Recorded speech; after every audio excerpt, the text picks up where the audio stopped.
नमस्कार दोस्तों, स्वागत है आपका अपने चैनल वैदिक विट्स पर। होली सिर्फ त्योहार नहीं, भाग भरी बेरंग जिंदगी में हर्ष उल्लास के रंग भरने का पर्व है।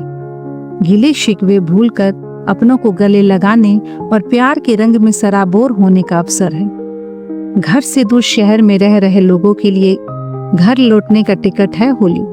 और सबसे बड़ी बात यह है कि भारत की विविध बोलियों, परंपराओं, मान्यताओं के अनुरूप जगह जगह पर जैसे जैसे बोली बदलती है, वैसे ही होली खेलने का अंदाज भी बदल जाता है। रंग और गुलाल का पर्व होली उत्तरी राज्यों में होरी, फगुआ, होला मोहल्ला नाम से मनाया जाता है, तो दक्षिणी राज्यों में मंजिल कुली तथा उकली कामनी, कामन दहन पर्व के नाम से जाना जाता है। पूर्व में डोल यात्रा तो पश्चिम राज्यों में घुलेटी शिगमो के रूप में जाना जाता है। होली कहीं हिरण्याकश्यप की बहन होलिका के दहन की खुशी में मनाई जाती है, तो कहीं भस्म हुए कामदेव के पुनर्जीवित होने की खुशी में मनाई जाती है। पलाश के फूलों के रंग बनाने से लेकर गेरू, हल्दी और नील के रंगने तक, बरसानों के फूलों वाली होली से लेकर लठमार होली तक बेशक नाम और तरीके अलग हैं, लेकिन होली का खुशी सबकी एक जैसी होती है। होली पर बाजारवाद के हावी होने से पारंपरिक कहानियां दब गई हैं, मान्यताएं और परंपराएं धूमिल होने लगी हैं। रंगों के इस पर्व को लेकर देश के हर प्रांत में अलग अलग कहानियां एवं किस्से हैं। जरूरी है हम उन कहानियों और परंपराओं को जानें। तो चलिए अब हम आपको बताते हैं कि देश के अलग अलग हिस्सों में होली को लेकर प्रचलित कहानियां क्या क्या हैं। होली पर्व की शुरुआत सबसे पहले ब्रज में की जाती है। होली की बात करते हैं तो ब्रज के उत्सव की तस्वीर हमारे आंखों के सामने उभर कर आ जाती है। बरसाने और नंदगांव की लठमार होली, वृंदावन की फूलों की होली और मथुरा की गुलाल वाली होली का आनंद लेने के लिए लोग यहाँ बसंत पंचमी के पहले से ही आना शुरू कर देते हैं। अवध में बसंत पंचमी को रामलला को रंग लगाने के बाद होली के उत्सव की शुरुआत होती है।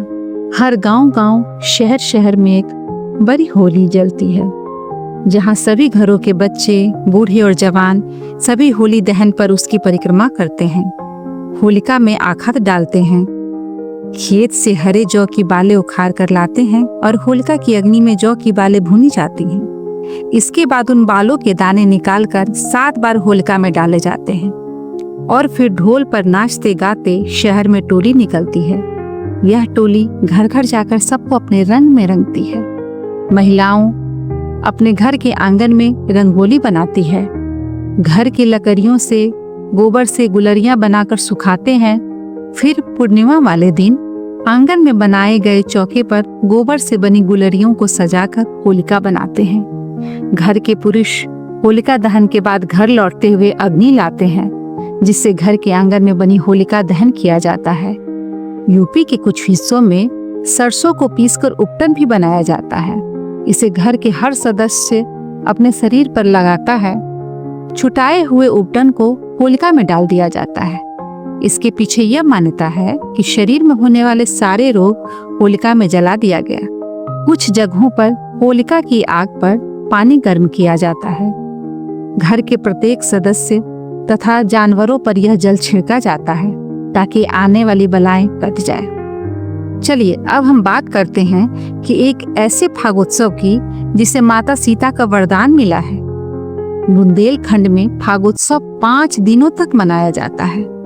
बुंदेलखंड के करीला धाम को लेकर मान्यता यह है कि यहाँ त्रेता युग में ऋषि वाल्मीकि का आश्रम था। लव कुश का जन्म यही हुआ था। अशोकनगर से लगभग 32 किलोमीटर की दूर पहाड़ी पर माता जानकी का अति प्राचीन मंदिर स्थापित है, जहां मां जानकी का यह पहला मंदिर है जहां माता बिना मर्यादा पुरुषोत्तम राम के विराजमान है। माता जानकी के साथ उनके पुत्र लव कुश और महर्षि वाल्मीकि विराजमान हैं। यहाँ एक प्राचीन गुफा भी है जो सिर्फ रंग पंचमी के दिन खुलती है। जब लोग यहाँ दर्शन करने के लिए आते हैं तो रंग पंचमी का विशाल मेला लगता है, गुलाल उड़ाया जाता है। लव कुश के जन्म पर यहाँ की बेड़ियां जनजाति की महिलाएं बधाई गाकर नृत्य करती हैं। इससे खुश होकर माता जानकी ने उनको वरदान दिया था कि जिसके लिए तुम लोग राय नृत्य तथा बधाई गाओगे उसकी सारी मनोकामनाएं पूरी हो जाएगी। तब से आज तक यह परंपरा जारी है। इस उत्सव पर मंत्री से लेकर मुख्यमंत्री तक कई बड़ी हस्तियां शामिल होती हैं। महिलाओं के स्वांग और चीर दहन देखना है तो उत्तराखंड की बैठकी होली देखिए। उत्तराखंड के कमान परिवार के आंगन में होली से 3 माह पहले ही बैठकी होली की शुरुआत हो जाती है। उल्लास, उमंग और पारंपरिक गीतों की मधुर ध्वनि मन को सुकून देती है। बैठकी में साज बाज के साथ होली के गीत गाए जाते हैं। कुमाऊं की होली में चीर बंधन और चीर दहन का भी खासा महत्व है। आंवला एकादशी के दिन चीर बंधन होता है। हरे पहिए की पेड़ की टहनी के बीच में खड़ा कर दिया जाता है और उसके चारों ओर रंगोली बनाई जाती है। हर घर से चीर लाया जाता है और पेड़ की टहनी पर चीर बांध दिया जाता है। होली के एक दिन पहले होलिका दहन के साथ ही चीर दहन भी हो जाता है। यह प्रहलाद का अपने पिता हिरण्यकश्यप पर सांकेतिक जीत भी मानी जाती है। राजस्थान में नई शादीशुदा जोड़े पहली होली कैसे खेलते हैं, चलिए सुनिए। इसकी एक दिलचस्प कहानी है। राजस्थान की होली शाही अंदाज में मनाई जाती है। उदयपुर, जयपुर की होली विशेष आकर्षण का केंद्र होती है। राजस्थान में होली का रंग गुलाल, गर्व, नट, मांड लोकगीत गाए जाते हैं। होलिका मनाते समय बीच में लकड़ी का एक खंभा लगा दिया जाता है और जब होलिका दहन होता है तो उस खंभे को बाहर निकाल लिया जाता है और खुशियां मनाई जाती है। भक्त प्रहलाद को भगवान ने बचा लिया और बुराई का प्रतीक होलिका जलकर खाक हो गई। राजस्थान की होली एक रोचक परंपरा के लिए भी जानी जाती है। यहाँ होली पर नए विवाहित जोड़े को एक कमरे में बंद कर दिया जाता है ताकि वे अधिक समय तक एक दूसरे के साथ समय बिता सकें। इस रस्म का नाम गुलाल गुलेल है। जब नव विवाहित जोड़ा कमरे से बाहर निकलता है तो ननद और उसकी सहेलियां उसे शगुन के पैसे वसूलते हैं। अपने देश में एक राज्य ऐसा भी है जहां का कपड़ा फाड़ होली काफी मशहूर है और यह राज्य गुजरात है। गुजरात में होली को धुलेटी या धूली बंधन कहा जाता है, जहां होली पर लोग ढोल नगारों की थाप पर थिरकते हैं, रंग लगाते हैं, गुलाल उड़ाते हैं। गुजराती लोग गीत गाते हैं, लेकिन यहाँ की कपड़ा फाड़ होली बहुत मशहूर है। अहमदाबाद और सूरत में कपड़ा फाड़ होली मनाई जाती है। यहाँ पुराने कपड़े फाड़ कर एक दूसरे पर डाल दिए जाते हैं। अब सुनिए सिख योद्धाओं की वीरताएं और समर्पित होली मोहल्ला वाली होली की कहानी।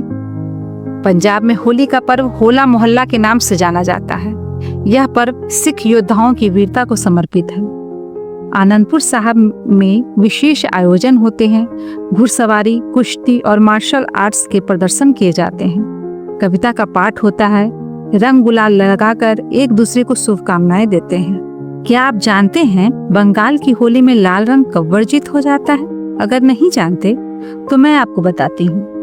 बंगाल और उड़ीसा में होली डोल यात्रा के नाम से जाना जाता है। उड़ीसा में इस दिन जगन्नाथ मंदिर से भगवान कृष्ण की पालकी निकलती है, जिसे भक्त रंगों से सराबोर कर देते हैं। उड़िया संगीत पर आधारित विशेष होली गीत गाए जाते हैं। बंगाल की बात करें तो यहाँ लोग होली में पीले रंग के कपड़े पहनते हैं और भगवान कृष्ण की पूजा करते हैं। भजन कीर्तन गाए जाते हैं। रविंद्रनाथ टैगोर की शांति निकेतन की होली वसंत उत्सव में बेहद खास होता है और इसे देखने के लिए दूर दूर से लोग आते हैं। बंगाल की एक रोचक परंपरा भी है कि जिन लोगों की शादी तय हो चुकी है लेकिन शादी में भी वक्त है, तो होली पर अपने मंगेतर को लाल रंग नहीं लगा सकते। लाल रंग शादी में सिंदूर लगाने के बाद ही लगाया जाता है। हम सभी भारतवासी पर एक जैसे नहीं हैं। कश्मीर से लेकर कन्याकुमारी तक और गुवाहाटी से लेकर चौपाटी तक हम विभिन्न तरीकों से अपने त्योहार मनाते हैं। तो दक्षिण भारत की होली की कहानी भगवान शिव के क्रोध से जुड़ी हुई है। दक्षिण भारत में होली उत्तर भारत की तरह धूमधाम से नहीं मनाई जाती। तमिलनाडु में इसे काम दहन पर्व के रूप में मनाया जाता है, तो कर्नाटक में होली को कामना हब्बा के तौर पर सेलिब्रेट किया जाता है। आंध्र प्रदेश और तेलंगाना में इसे कामुनी पंगा कहा जाता है। यह मान्यता है कि महादेव और माता पार्वती के साथ जुड़ी हुई है। माना जाता है कि माता पार्वती ने कई हजार वर्ष तपस्या की, लेकिन शिव समाधि में ही रहे। पार्वती की तपस्या देखकर प्रेम के देवता माने जाने वाले कामदेव आगे आए और उन्होंने शिव की समाधि को भंग करने के लिए पुष्प के बाण महादेव पर छोड़ दिए। इससे महादेव की तपस्या भंग हो गई। तपस्या भंग होने पर शिव क्रोधित हो गए और उन्होंने अपनी तीसरी आंख खोल दी। उनके क्रोध की अग्नि से कामदेव भस्म हो गए। तब कामदेव की पत्नी ने महादेव की पूजा अर्चना की और उन्होंने प्रसन्न किया और अपने पति के निर्दोष होने की बात कही। शिव ने कामदेव को अगले जन्म में भगवान श्री कृष्ण के पुत्र प्रतिम के रूप में जन्म लेने का वरदान दे दिया। कहा जाता है कि कामदेव की पुनर्जन्म की कहानी में सभी देवताओं ने रंग उत्सव मनाया। भारत में विविधता भले ही हो, लेकिन भारत का रंग इतना पक्का है कि हर प्रांत की मान्यताएं तथा परंपराएं अलग होते हुए भी हम सब एक हैं और एक रहें, यही मेरी ईश्वर से प्रार्थना है। एक बार फिर से होली की आपको ढेर सारी शुभकामनाएं।